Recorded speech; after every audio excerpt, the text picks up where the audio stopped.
Over the last 60 years, there was one horse who has redefined the Western performance horse industry. Born in 1956, the Chestnut Stallion was sired by Lightning Bar and out of the mare Dandy Doll, a daughter of Texas Dandy. With his bloodlines, the colt was bred for speed and destined for the track. But that is not the legacy he would leave.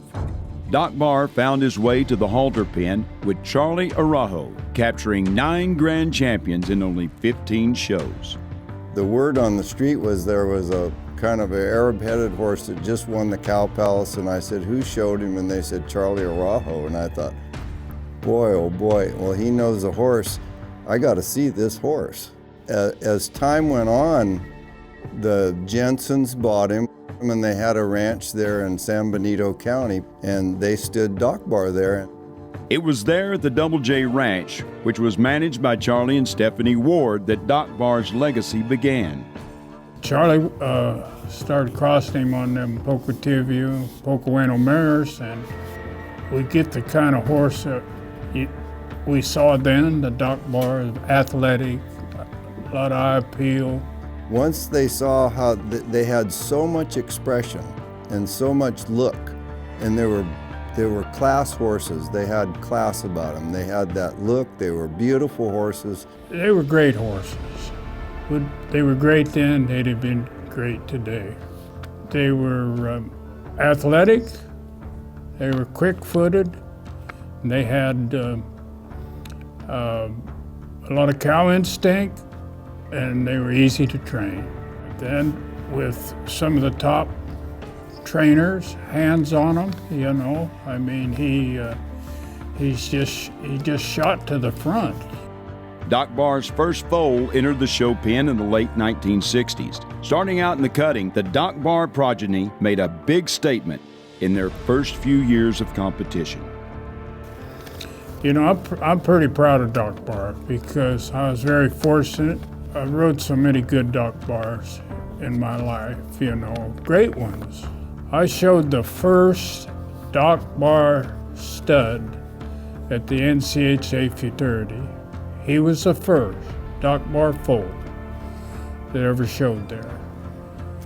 And I'm pretty proud of that. So then Doc Olina come along and win the Futurity. And then Dry Doc was his full brother, and they were out of this great mare. You know, Pocolina was a great, great mare. So everybody started getting on them. After siring back-to-back NCHA Futurity champions, Doc Bar proved that his offspring had the athleticism and cow sense to excel in the herd. It was only a matter of time that they would find their way to the Reined cow horse. Tony Amaral, you know, he rides, you know, Doc's masterpiece to the reserve champion in '75 Futurity.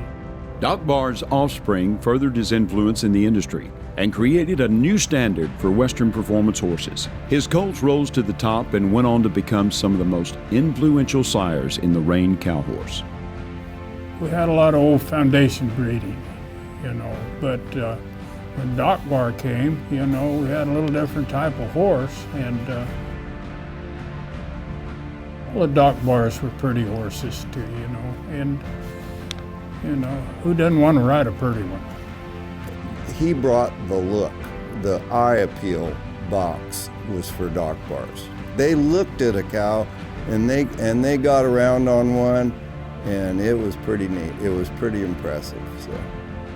Even today, looking at the performance horse industry, the Doc Bar bloodlines can still be traced to the winners in nearly every discipline. The Doc Bar breed in itself is still in a ton of pedigrees, you know. He was a legitimate legacy horse. You know, he's influenced industry. I think he'll go down as probably one of the greatest cow horse sires of all time. The National Reined Cow Horse Association is proud to welcome Doc Bar to the Hall of Fame.